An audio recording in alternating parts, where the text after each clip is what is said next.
guys, how's it going? Good morning and welcome back. It's day 2. And we've got great news. All 10 of our amazing speakers are back with us today, including Feldman. And we're going to discuss how to be the best orthodontic. I know last night got a little out of hand there at the end. Kyle ended up leaving in a stretcher, in an ambulance. It was crazy. Kyle, tell us what happened. Well, I wish I knew what happened because that was really unprofessional and uncalled for. And I'll just say that I was out cold for, they tell me, 20, 30, 40 minutes. I came to at the emergency room. Thank you to the doctors at Methodist. They were great and they took care of me. I took some pain pills this morning and last night. They've given me this neck brace. They assure me that there's no structural damage.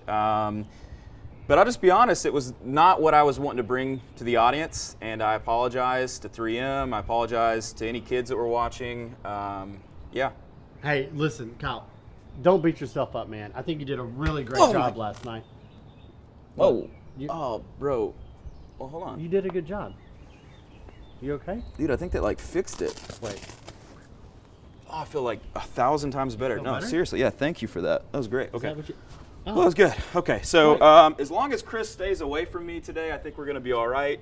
And actually, no, Chris and I are great friends. So, Mom, I'm okay, I promise. All right, so let's get into this thing. So we certainly hope that last night you did learn some stuff. We hope you enjoyed it.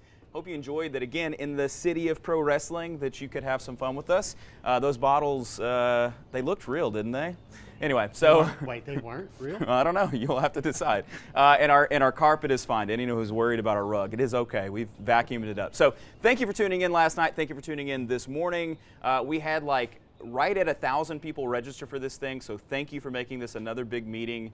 And thanks for commenting. Thanks for asking questions. Thanks for sharing about this on social media. Hashtag TDO Live 2021. Share it in the group. Share it online. Whatever you want to do. As with last night, we want you to walk away feeling like you've learned more in the 5 hours of today than you've ever learned before at a traditional meeting. Plus, we want you to feel energized and optimistic. And so hopefully on Monday, when you go back to your office, you have some actionable ideas for your practice. Now, we really want to thank the generous support of our exclusive sponsor, 3M. They helped us pull this off last year. It was an incredible event. There's no way we could have done it without them this year. So please support 3M. Visit tdolive.com/sponsor to request more information from 3M.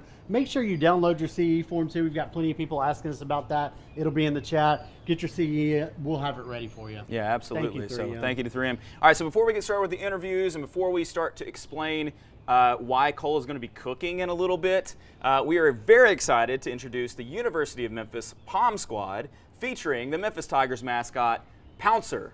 Let's do this thing. Let's get it on. 1,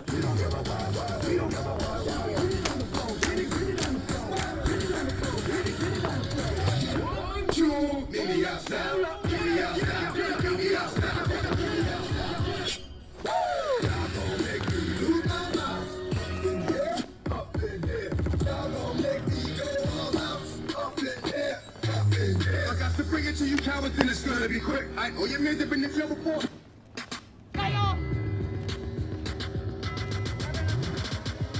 Stop. Hold up. Let's get it on.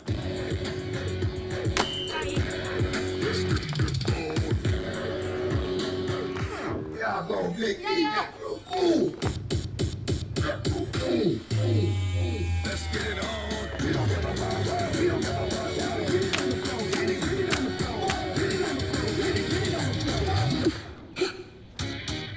Y'all gon' make me lose my mind. Up in here, up in here. Y'all gon' make me go all out. Up in here, up in here.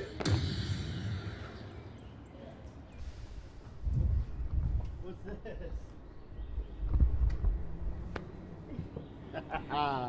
Love it. I don't even know what this is. What do we got in here? Got a cooking apron, some ingredients. This has got to be for Cole.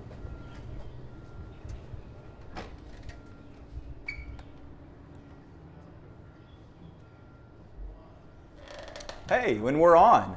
All right, so thank you to the Memphis Palm Squad. Thank you for all being here today. And what is this? I've got goodies. goodies. There's mystery delivery. something sticking out here. This must be for your breakfast. So this is your mystery box. Okay, so that's mine. This is yours. Yeah, this is very cool. looks like fun. Thank you, Alex. Thank you all. Enjoy your day. So we'll get into this here in a second, I guess. One second. The Palm Squad was awesome. I feel like super amped now. We had some DMX. I hope, be with DMX's doctors. I hope he's doing okay. I hope you're awake now, of course. Today, we're going to be talking, last night was how to be the best orthodontist. Today is how to be the best orthodontic team. And so we're going to get into all sorts of stuff. 5 whole hours talking about all the different layers of this very big topic. Thankfully, we will not be awarding a wrestling belt today. It is firmly in Nicole's grips. It looks great over there. How do you like it? I love it. I'm very proud of this. Yes, you We're should be. We're all afraid to take it from you. Yeah. No one's going to take it from Nicole because We can't afford another Royal Rumble. there's probably a folding chair somewhere We nearby need you to her. finish this meeting. I know. I got to make it through. If I made it through last night, I'm making it through today. Personal bodyguards. Yeah. All right, so it goes without saying, but without our teams, our practices and our success would be very different than what it is. Thank the Lord for my team. So let's start with Mr. Cole, or I guess I should say Dr. Cole. And I think a good way to start this segment on how to be the best orthodontic team is with a moral of sorts, a golden rule, if you will. And Cole, would you mind sharing with me what you shared about sort of like your adjusted law of like as it pertains to teams? Okay. Well, we were talking. It's something that I talk to my kids about also, and it is, and of course, so I talk to my team about this too. But you should always treat your patients as if they're going through something super difficult. And the reason why that works is because it kind of puts you in a certain disposition. But actually, most of the time, you'll be right. I mean, you'll be right. Like, people are often, if not always, going through something. And we all have the ability to, listen, orthodontists, we are good at pretending all day. We bring the energy even when we don't feel like it. That's what professionals do. But you grow up learning how to do that. Most kids who are even being abused, or people going through divorce, or deaths and stresses in the family, you're not going to know it. And so just keep that in mind. Like, treat everyone like they're going through something very difficult, because you'll be right most of the time.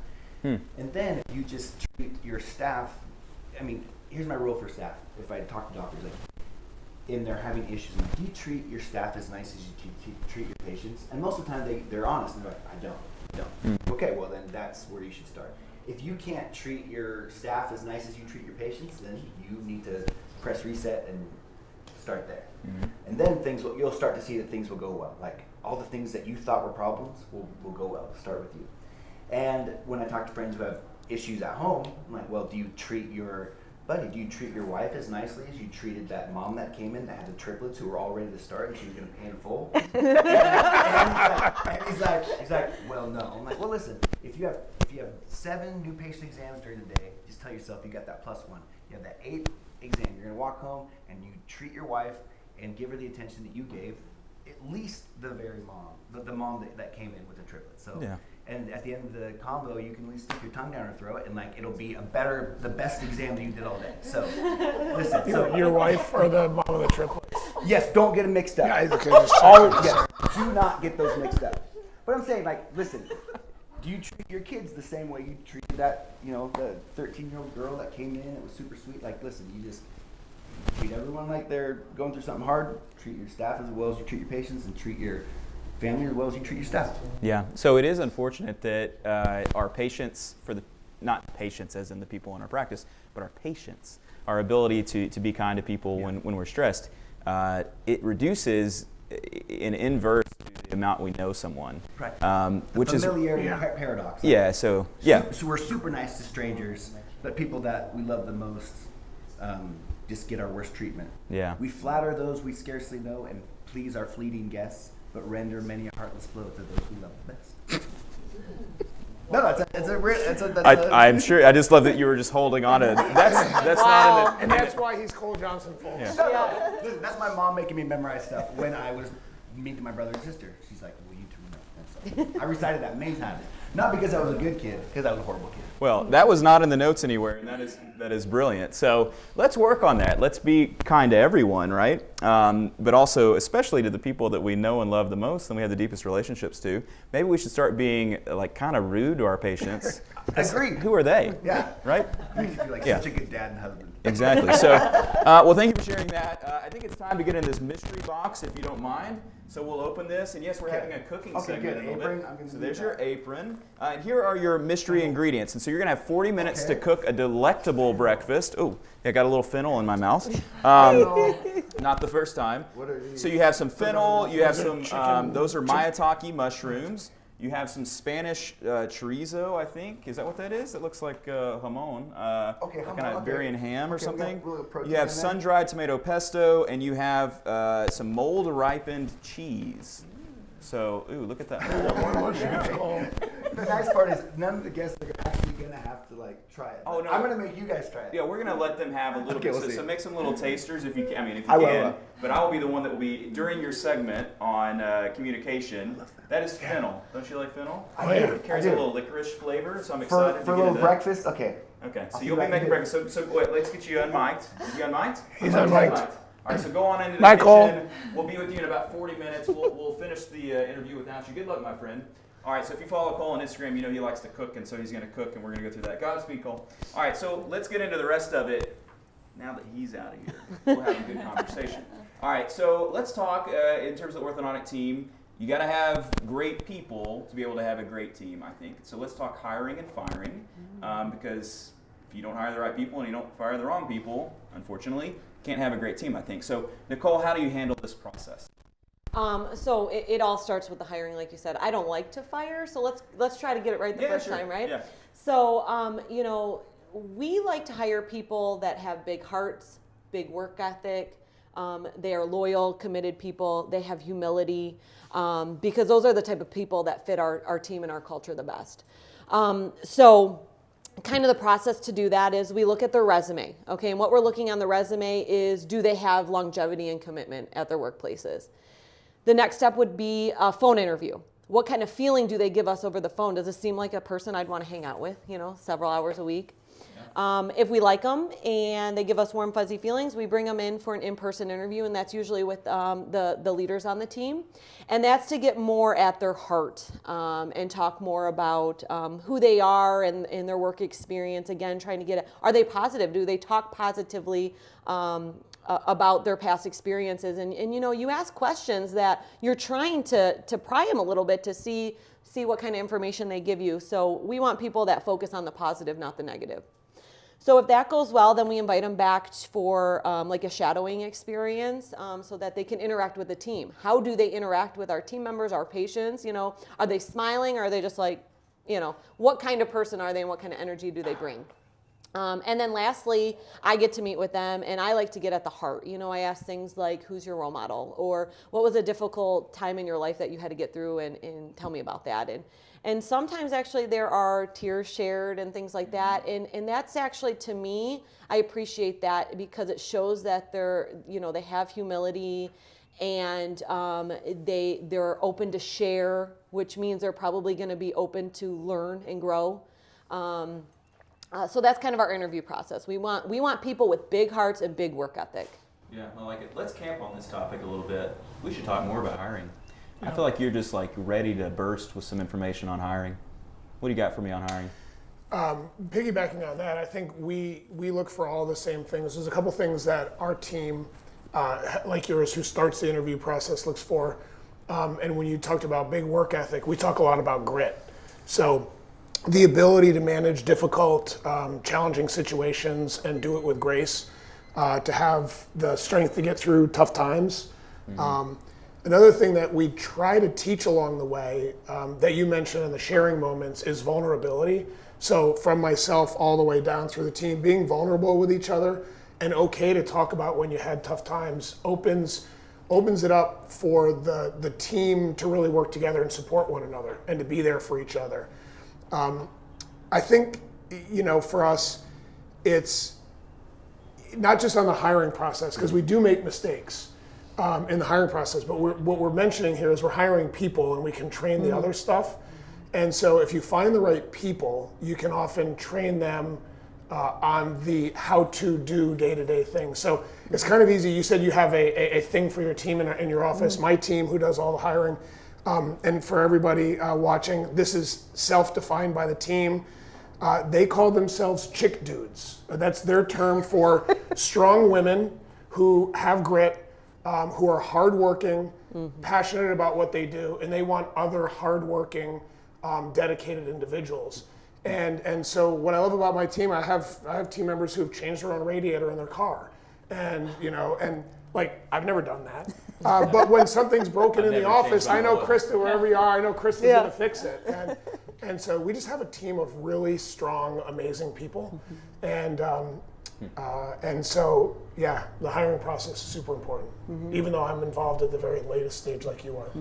So here's a question about hiring, because I have like a very detailed process, and maybe we'll get into some of it. Do you handle all the hiring in your office, or do you delegate it out? I guess one thing that I think is very important is when you're bringing someone to the team, I think, and we weren't always good at this, it's very important to include, at least on like the coordinator level, like their input, and to bring them in and let them kind of choose if they want to work with this person or not. And so I think it's easy as the leader to want to make every decision when it comes to hiring, but it really should be somewhat of a group decision. Do you agree or do you disagree? How do you do that? I agree. It's a group decision. Yeah. You know, we have a core team that looks for potential candidates, but also the person who's going to be working the closest with them. Yeah. We'll get pulled in. Okay, we're down to, who do you think you would work the best, the best with? So Yeah, sure. I always do the worst hiring. I do. Well, you just like everybody, right? Historically, we look at people who are just, and it was me. Okay. Just one thing I think on that, when we start out our practices, we're forced to be the ones to do the hiring, because you don't have, like in the first few years, you don't have a leadership team yet to help. But what ends up happening is you, the doctor, hire the person. You go, here you go, team. Here's your new team member, and then it's your decision. And I think for Nicole and I, at least now, it's reversed, where the team says, here, Kyle, here's your new team member. And what ends up happening is really the team who basically, help pick that person is personally invested in that person's growth and development and success, rather than you just dropping some person into the team. And I think we see team members develop with far more nurturing and support from the rest of the team, because they're the ones that picked them. Yeah. One quick thing I want to say is I read a great book, because I can count on my left hand how many team members I have. It's called Beyond the Morning Huddle, and for people who haven't read it, it's very insightful as to what's the appropriate way to hire people, and it really kind of breaks down things. I don't have a team I do the hiring and the firing, and it was very informative as to what stages you should take or steps you should take when you ultimately want to hire more people. Yeah. Yeah. You will one day probably not be as involved in it, because it used to be, for several years, just us. So I think on the firing side, I would just say that I think most relationships have an expiration date. And I think as it pertains to the team, it's just like in a fridge. If you keep something past its expiration date, it's bad for everything else in the fridge. Worse on that is when you have a team member who's not positively impacting the culture of the practice, it's actually worse than that, because it's like the food spoiling all of the other food in the fridge. So rather than taking care of the one problem you're having, a lot of times it'll carry around to the rest of the team, and it often diminishes your leadership, because then the question becomes, people can see that a person is having a challenge in the office, and now you're facilitating that person's ability to have a negative impact on everybody else if you don't make the decision. I've been guilty, because I like everybody as well, I've been guilty at times of having people stay on board long past their expiration date, to the point where it makes it harder for others to do their job positively and effectively. I always challenge doctors to think about, you're not firing somebody. I only free people up to find their happy place. Agreed. And there are studies that show that people that are relieved of a situation like that several years later are much better educated. Their personal life is better. So if you have a hard time letting people go, one, you have to protect your team from them, but you're helping enhance them. You're freeing them to find a happy place, because I was the same way. I'm thinking, I'm signing a paycheck for you and I don't even like you. And it's like, That's the morning drive into work. That's the Monday morning rule. If you're driving into work on Monday morning and there is somebody on your team that you aren't really looking forward to working with, it's past the There's your sign. There's your sign. Well, there you go. Well, great stuff. Thank you. Lisa, I want to talk to you a little bit about your team and the dynamic that you have and the culture you have with your team, because I've gotten a little bit of a peek into that. I've never visited your practice. I would like to. But at a 3M meeting, I saw you speak and your team was there, and I was there to do like a hands-on forces course, which was great. But you started talking about your team and you teared up, and it was like a really like sweet and beautiful moment, and I'm starting to tear up for some reason. This is likely not the relationship that most doctors have with their team. Okay, and actually what I gather from the Facebook groups like largely is that there's like almost like an animus from the doctor towards the team, and probably if I was in like the team member groups, I would see there's an animus from the team towards the doctor, which is not good. Okay, this is largely like our family. We spend more time around these people than our own families, and so we need to have good relationships there, and that is evident to patients when they come in. If you have a bad, like weird, like strained relationship with your team, that's not good. So how did you establish a really healthy relationship with your team? You know, and it's interesting when you bring it up, because I've even had consultants tell me you are way too close with your team. Okay. And I don't feel I am. I'm like their mother. They're like my children. You know, with your kids, sometimes you've got to tell them what they're doing wrong. You got to take their toys, put them in timeout, or sometimes you got to kick them out of the house. I mean, it's all part of it. So, you know, if you think of your team as kind of like your family that you've chosen, and I think people may find this strange. My staff knows how to get into my house, you know, and so I'm maybe more vulnerable that way. But the thing is, and I've heard doctors say I would never let them into my home. Like my team has come here. Like, why wouldn't you? The team that you work with 8 hours a day, they're not welcome in your home. If you can't trust them, then they shouldn't be part of your team. Yeah. But you know, I think the way to build that camaraderie is to create some shared experiences that somehow enhance their life. Now, you know, obviously, you know, there's little things we do, like we do classes together. Let's do pottery. Let's learn to make, you know, decorate cakes. And then we also have our international projects. So you take people to an area, you know, like some of my staff has been to Africa with me. Others have been to our project in St. Lucia, and you create this shared experience. It gives you a bond. If someone can say, my life is better because I worked for you, you've accomplished something. That's good. Yeah, that's great. And my life is better because of all of them. We only get one opportunity to do whatever it is that we do for a living, and so you may as well get more out of it, and that goes without saying. But like, if the best you ever accomplished in your life is, man, I straightened 9,406 smiles, yay me. Yeah. You know, that's kind of sad. You know, so I think seeking to do the deeper thing that should undergird the things that we do. When we interview for dental school, we don't say, well, I want to make $125,000 a year and I want to have a car and a lake house.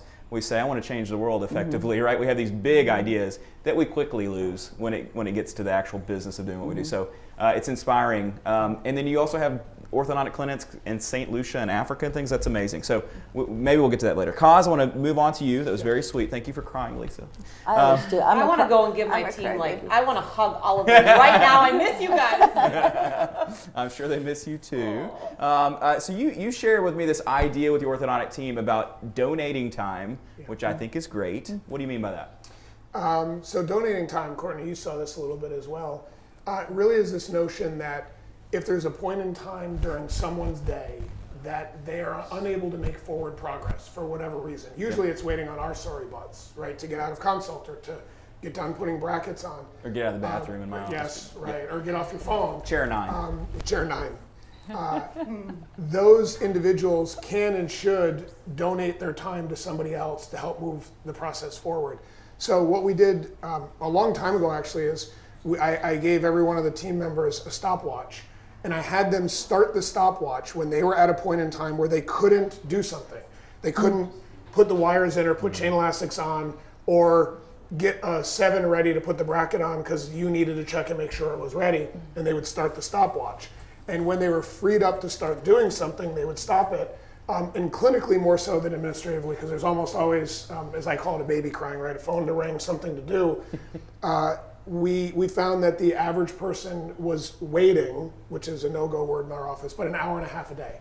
So if you do that across 6 assistants, right, that's 9 hours. That's a whole nother team member that is being wasted because we're allowing it to be wasted because they're sitting in a chair next to a patient. So what we started doing was, that assistant who might need the doctor to come over might go and do sterilization, or might type up a chart for another assistant, or might pass instruments, or come and be a third person to help a bonding, just to pass the light and make things go faster.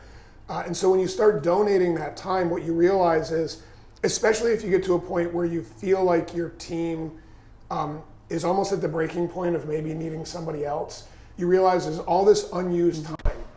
And one of the biggest ones is, say, a treatment coordinator, right? The treatment coordinator comes out, they're literally waiting for you to get done with whatever you're doing. And sometimes you've got to go clean out all the clinic before going in. Well, if they can also go and do sterilization, or type up a chart, or help one of the assistants, or get an instrument. I think you get the point. So it's just taking wasted time and turning it into productive time. And it helps teams. Once teams start to see that, they really gel, and they know that they're there for each other. And then you see them looking to go, okay, who needs help in the clinic? What can I do? And then the operation runs smoother. That's good. Hey, look, there was Anna. She had some questions. This was great. Perfect. Zach Nelson, I want Kyle's shoes. Oh, thank you, Zach. And then Rachel Cohen, what do you recommend when hiring someone in a managerial leadership role?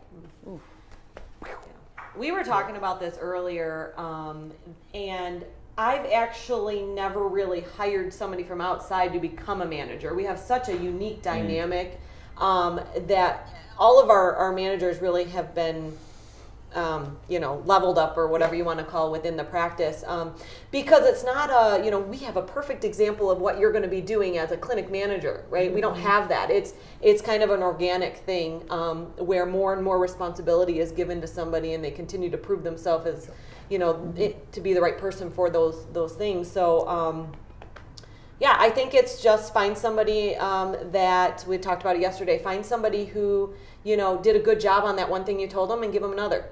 And then if they don't do a great job, it's okay. Talk about it and give them an opportunity to improve for the next one.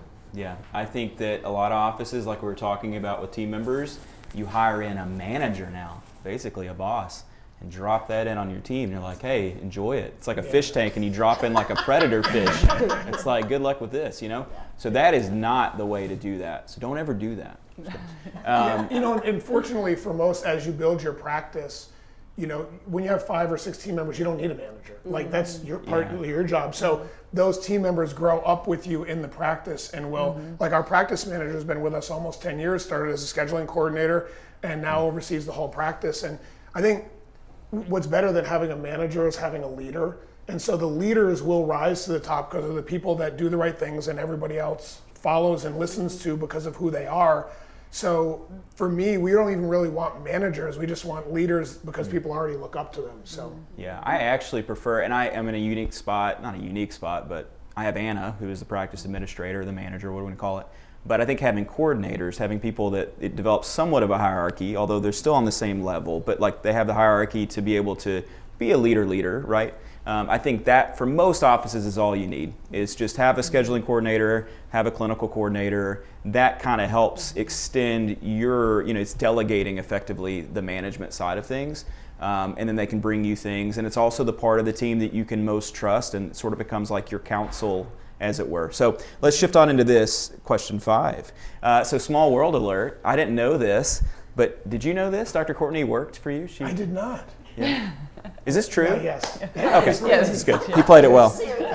Dude, when we did that little opening last night, which I hope you enjoyed, I don't know, I think there was someone that commented like, what is this? So sorry, but I enjoyed it. Kaz hit me with some acting right off the bat. I was like, oh, this is going to be good.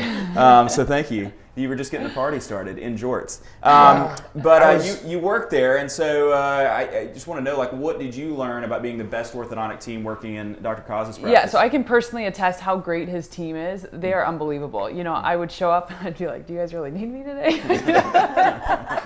But some 2 key points that I learned was, 1, doing that morning huddle in the morning and really kind of going through the schedule so you know who's coming in, and recognizing, when Billy the flopping fish is coming in, if a second team member can go and help out to isolate, just to be prepared, so you know when to step up and help out, and kind of almost be dual trained. Like you said, having the TC being able to do sterilization, so people know, when the opportunity presents itself, they're able to actually step up and help out. And then the other great thing I learned, and I have moments in time where I'm really good at doing this, is look at your schedule, 6, 7, 8, 9, 10 to 15 weeks out to see where your openings are, so that when you are done with the patient and you're like, okay, go ahead and check out, we'll see you in about 4 weeks, and then there's no openings. And it's vacation. Yeah, right. The office is exactly. closed in 4 weeks, And and, the you're front desk scheduling is the like coordinator. taking Very time. literally. Yes. Correct. Yeah. Yes. And so if you give a range, or at least like we would break it down where how many openings are in the morning on this day, how many openings, and we would purposely, if we see there's a lot of openings 10 weeks out, we'd say, okay, we'll see you in 10 weeks. Yeah. And that was great because it really freed up a lot of headache at the front desk. So. I'm always the one that breaks that rule. Like we talk about it and then I say 4 weeks, so we ended up just like abbreviating it, like in code 4W. Yeah, it's going to be 4W, da da da da da. So no one noticed what we were saying. What we recently started doing in my office is I created a prescription pad where it had the patient's name, it had a blank spot for the number of weeks, and it had all the different types of appointments: refinement, delivery, IPR, braces adjustment, and I would check a box, put the range for weeks, and send them to the front desk with that. So then the front desk knew what type of appointment they were scheduling, and that is great. So You guys might think this is crazy, Okay, but let's hear it. because I would always, you're looking, okay, it's going to be 6, 8, 10 weeks, and I'd forget. So we've changed the wording. Now we always just say, "We'll see you next time," yeah, that's pretty great. and then we'll let the front desk. They know why when the even- openings. We just say, "We'll see you next Yeah, time." yeah. That's good. Let them figure it out. Yeah, Yeah. yeah. See you when we see you. We'll Yeah. see you Whatever next that time. is. See you next time. I like that. See you next time. I'm going to use that. All right. We got time for one more question, and I'm sure we could talk about all this a lot more. But Nicole, you shared, and again, Nicole's talking points, legendary at this point. But she had some orthodontic team pearls, and I want to give you some time to share that. One was about having people do what they are best at. Explain that, please. Well, I think that if you want everyone to be doing what they're best at, first of all, think about, who you're assigning to what role first, but you have to train. You have to meet with them and coach and train, and you have to know that it is going to be a lot of your time dedicated to them or donated to them, right? But the other thing we talked about is, firing people that don't belong on your team or aren't a good fit, and they're better off somewhere else, right? For themselves as well. Well, one of my associate doctors came to me, "I heard you don't fire." I'm like, "What, you did?" "No, that's not our general rule that we And don't you fire." fired him right there. No, that's awesome. Just to prove a point. No, but what we talked not wrong. about, in the last, 6.5 years, we've only let one person go. Wow. And this is why we have it's called grow or go. Yeah. Okay.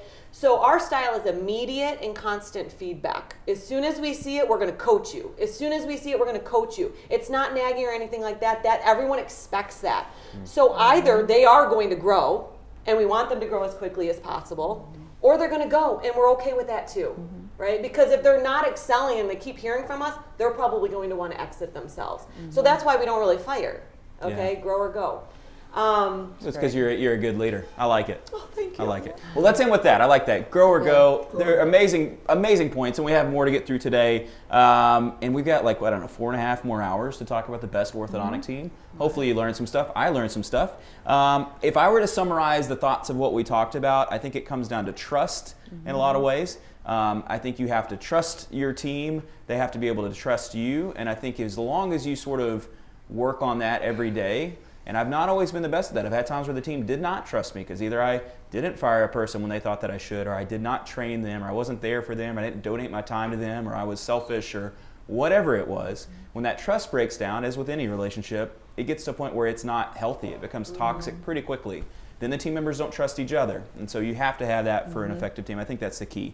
All right, so with all that said, I believe that Alex is outside by our pond. Did you see the pond? Yeah. It's pretty, right? Yeah, it's a beautiful pond. And Dr. Chris Feldman and Dr. Shane Langley are out there as well. What are you guys up to out there?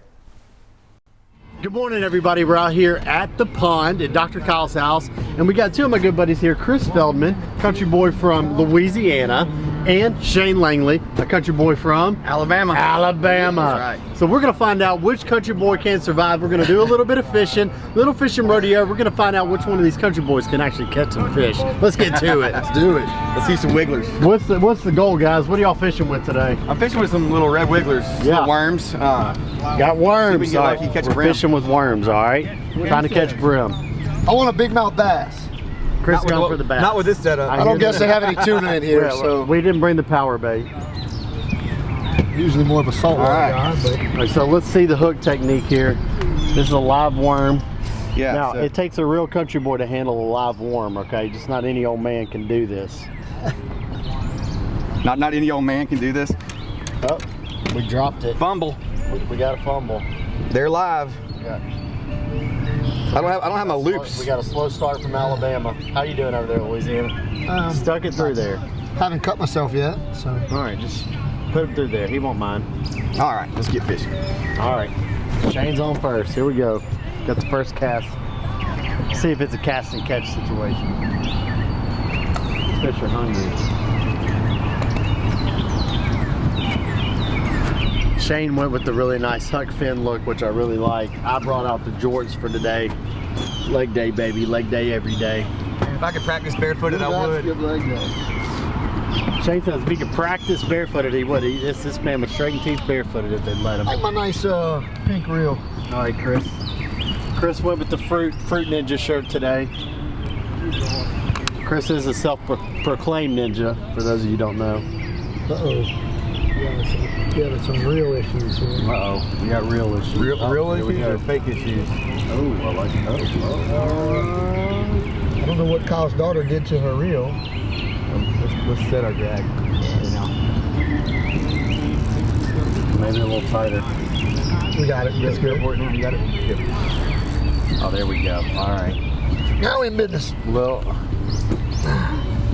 assist from one. That's the great thing about country boys is even when they're competing, they're still friendly. That's the deal, man. If you can't beat them fair, it's not really winning. That's right. Yeah, you gotta smile in their faces when you beat them, because they're probably coming over for Sunday dinner later.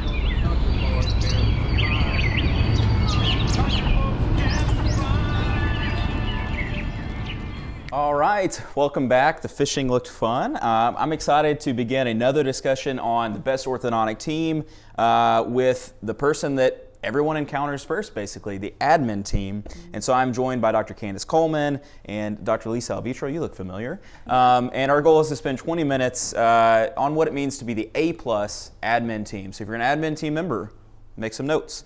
So first question, what sort of qualities do you look for when you're hiring for admin? So, Chris said it great yesterday. It doesn't matter how great of a doctor you are, if you don't have a team that's drawing the patients in and giving that first initial impression, they'll never get to meet you. So, when we hire someone for that position, we want someone who smiles come natural. They have an upbeat personality. They need to be articulate because they're going to be the ones that are explaining the new patient process. They're going to be the ones getting the paperwork. They're going to be following up on appointments, so they need to be able to have good professional conversations with a smile. So we do a lot of phone practice when they first come in. I want to be able to hear them smile when they're on the phone.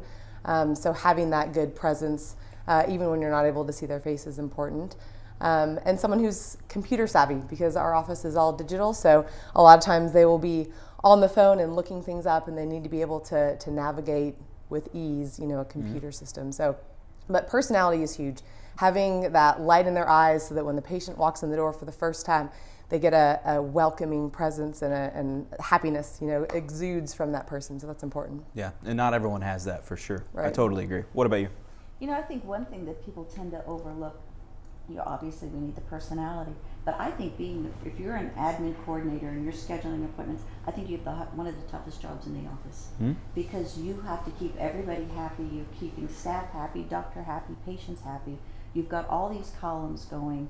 You've got all these templates you're trying to plan 6 months, a year out in advance. So you need people who are very, very bright, who are very comfortable with things, running Excel sheets, they have to be very logical in problem solving. And I think sometimes it's sometimes hard to find that mix, someone who's really upbeat, but someone who's very, very bright. You mentioned computer savvy, because so much about our communication now is even electronic. Are they comfortable, emailing people? Are they comfortable setting up virtual consults or participating in that? So I think it's getting even trickier, because before you get someone who you could train to do all these things and answer the phone and be polite, but now it's very technical. Their job is way harder than mine. There's no way you could get me to do that.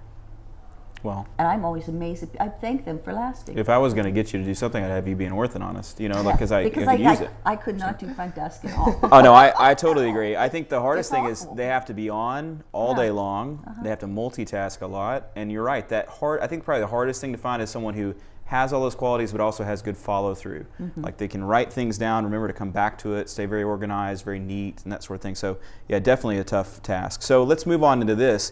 The first impression. That's what I think of when I think of the admin team member. They're the first glimpse into your practice in many ways. So maybe they visited your website, looked at your social media or whatever, but the phone call with the admin team member is oftentimes that first moment. And then even maybe the follow-up after that, like the email, or they reach back out to clarify some details. And then when they come into the office, oftentimes that's their first real tangible impression. So it is paramount, of course. So let's maybe look through these different touch points that involve the admin team and just talk very briefly about each one. So, and then maybe we're looking at ways to make these optimal, some pro tips. So the initial phone call, anything that you have, just quick tips or thoughts about that? So when we get a new phone call, we have a script, a sheet that, we make sure that we get all the pertinent information for the new patient, and those sheets are very brightly colored. So Yeah. if an admin team member is on the phone with a yellow sheet, we call it because it's bright yellow, that phone call gets priority. So that patient's never put on hold, staff members aren't interrupting, so it's very obvious. And it also gives them a guide so that we gather all the information, don't miss anything or get sidetracked. So that gets the flow of that new patient phone call kind of down to a T. And I think it's important that when those patients call, they get 100% of your undivided attention. So having that kind of signal to the team that is that phone call, I think is important. That's great. You have anything? Well, I love the bright color Isn't that great? because that works really well. Sometimes we'll even color code those so that if we know if they're on the phone with an adult patient or it's going to be a child patient, because some of those are going to take a little bit longer. Yeah. We tend to have one person who basically specializes in new patient intake, because a lot of times you can train them more to start giving some of that initial information, or they can start to evaluate, is this somebody that maybe we need to get a virtual consult going right now? It's someone who wants that answer right now. So for some of us, it's more of a standardization by making one person the primary. Others can jump in as a secondary. So Yeah. that's My only tip on the initial phone call is please let it actually ring into the office.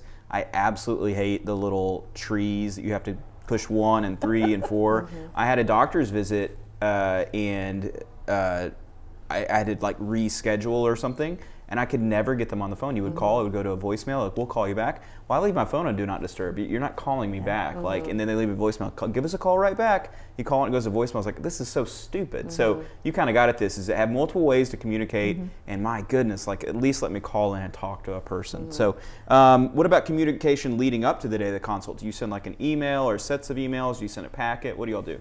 So we, once a new patient appointment is scheduled, they automatically get an email that leads them to new patient forms, gives them all the information. Okay. I think a lot of our parents are pretty tech savvy, as the younger generations come through.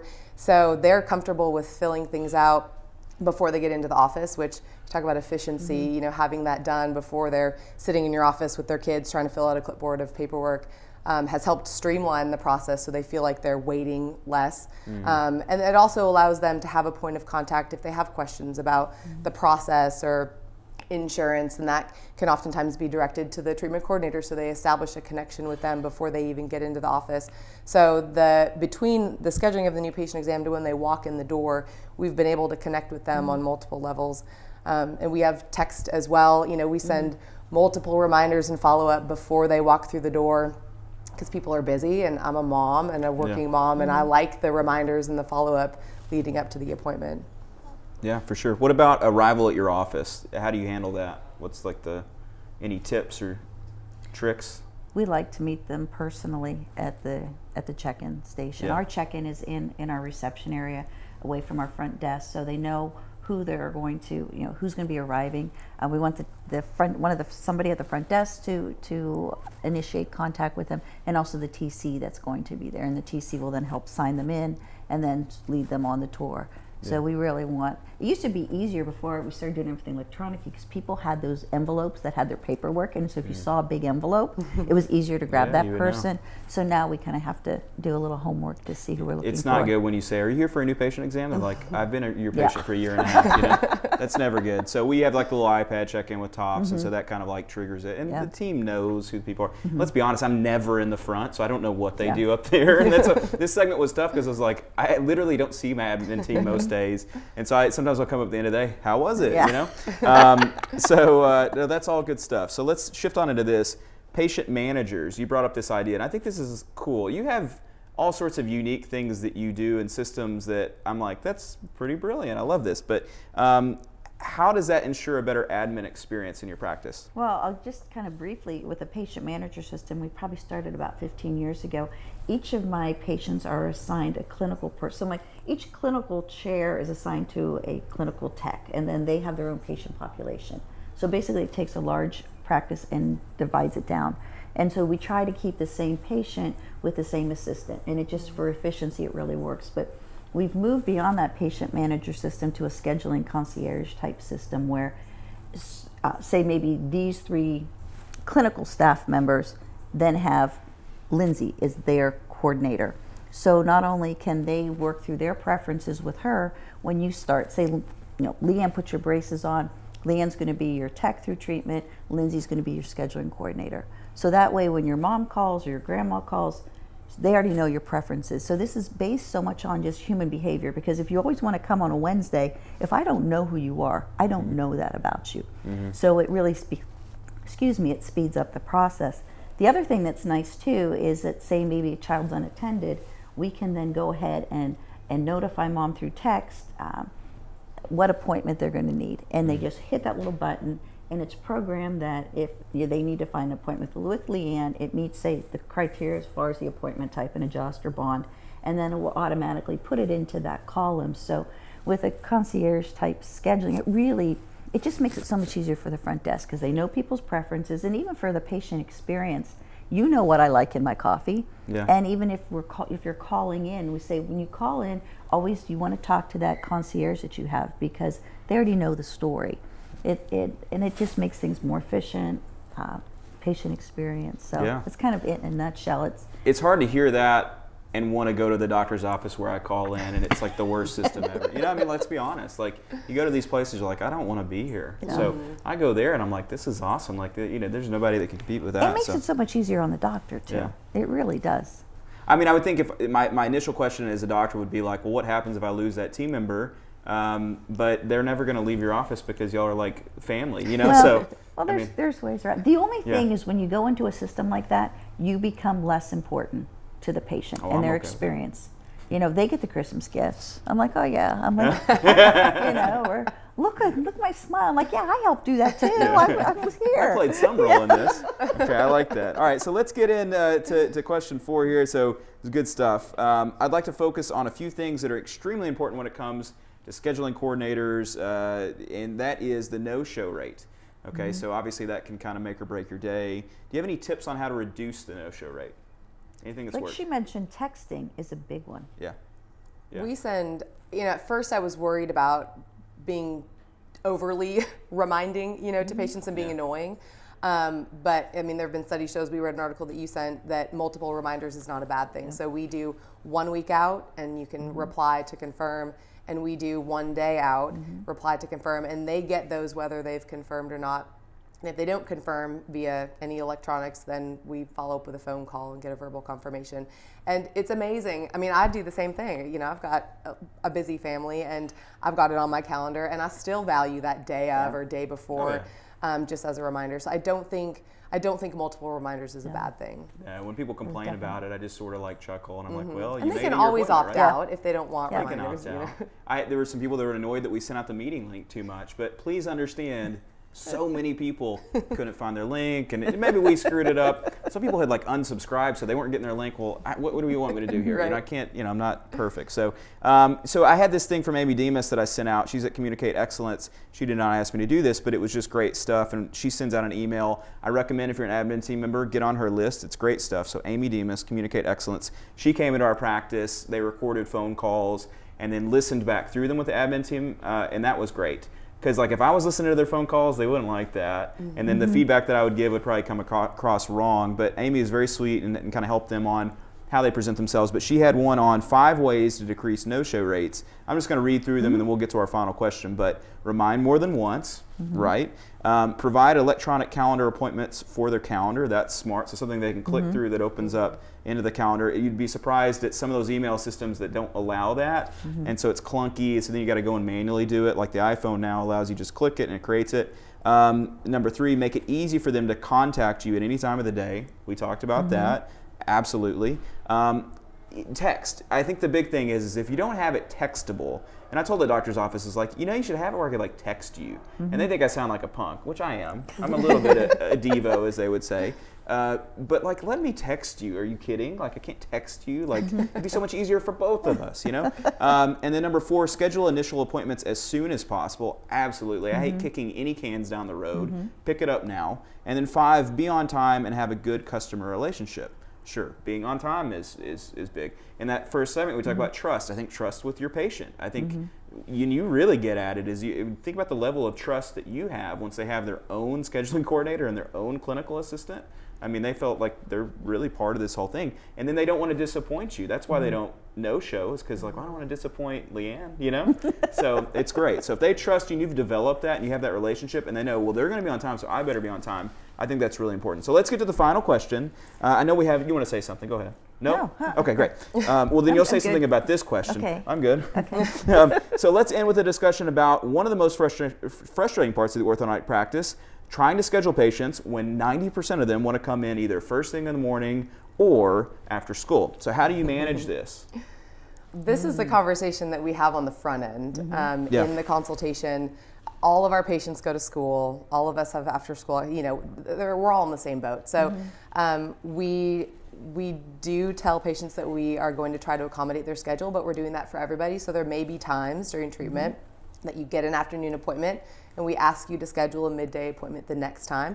And when you look at the scope of your treatment, that may only be 3 or 4 times a year at the most. Yeah. And I think if you set the expectation early and let them know that we're doing our best to accommodate everybody in their family. And we have alerts on some patients. There are some patients that you have to bend the rules for to keep them happy. But by and large, if you present it to them early and let them know what your policies are, it makes those conversations later on a little bit easier. Yeah, so setting expectations is a huge part of this for sure. And that's so important, and particularly in that initial, it's written down here. You read through this with me, exactly what you said. So that you knew what was coming. And you're right, there's just certain people you just have to cave or it's going to be a battle. And so, but adjust your hours. We start at 7, so a lot of times people, because the problem is they don't want to miss school, but they can't miss soccer. So there's like that 20-minute window where they could run in, we could do something, and they could run out. Maybe they should like quit one of those sports. Your kid does not need to swim 4 hours a day, maybe just 3 hours a day. I think an important thing is not to tell someone that's double alpha kind of person, like it has to be at 3:40. Don't tell them no. Say, oh, absolutely, we can accommodate that. It's probably going to be about 4 or 5 weeks later than if you were to come at this time. So you're not telling them no, but you're sort of telling them you can do that, but it's probably not best for you. And then, like you said, there's sometimes people like you just have to accommodate them. So well, too, and if you look at a kid's schedule in school, and that's where really maybe a concierge system helps. Lindsay may know. Oh, when's your lunch break? When you have study hall and lunch, let's do it there, so you're not going to miss as much school. So. You can't see everybody before and after school. And honestly, my best cases are the ones where people are willing to come whenever you need them. Oh, I tell them that all the time. It's like, if people are like, it's so busy, it's like, you should come at 10:30. It's great. And you'll get to see a lot more of me. Be part of the brunch club, I think how you communicate it, to, like you were saying, if you just flat out tell them no or regurgitate our policy is, yada, yada. I think if your team understands the why behind you're doing it, and even with no-shows, why is this appointment important, and they can convey that. Why do we need to schedule you a little earlier?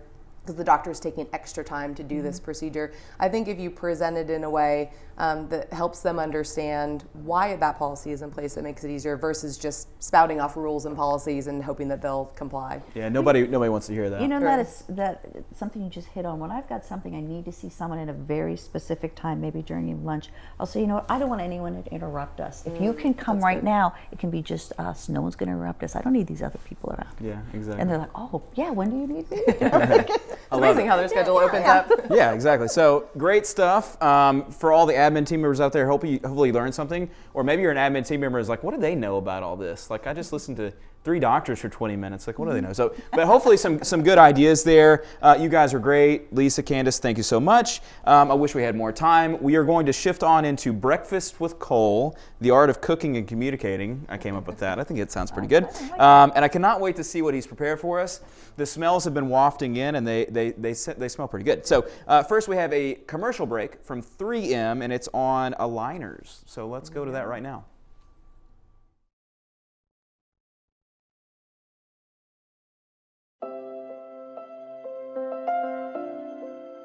It's not always easy, but you always find a way to make them smile. You have trusted our products with your family for over 100 years. You can now trust us to deliver the smile you deserve. Introducing a new clear solution for straight teeth. 3M Clarity Aligners. 3M, science applied to life.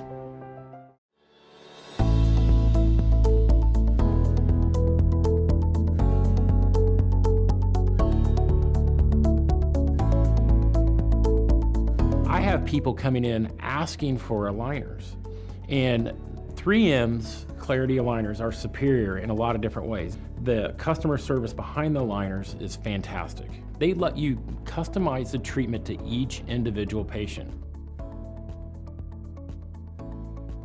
So we have the ability to go into one portal and look at how we want a treatment plan in this case. I find that the portal is very user-friendly, easy to understand and easy to fill out. It's so intuitive and it's web-based, so you don't have to have a souped-up computer with big graphics cards, and they have an open system where they can use any scanner. I liked that from the beginning I could edit the cases on the web from any computer. As we're focusing in on higher-end aesthetic results and aesthetic orthodontics, being able to utilize those tools to help us make better diagnosis so we can treat better. We tend to use the 3M Clarity Aligners because that's the brand that's designed specifically for orthodontists, and we're able to get the best functionality out of the product. Patients who used other aligners went to 3M Clarity. They liked the way they fit better, they liked the look better, and they were much happier with them. If you present it with confidence and say, this is what we're going to treat you with and you're going to get a great result and you're going to have a great experience, patients are happy about that. I say this is the most responsive group of people that I've worked with. I feel one of the big things is the communication is right there. You've got a high level of customer service, and 3M is really invested in making sure that the doctors have the best user experience possible. I feel like when I do call or I have a concern or an issue, or it's addressed immediately and it's addressed with care and not just passing the buck on to someone else. We are huge advocates of 3M. They're the top of the line orthodontic company. This is the product that we have been waiting for.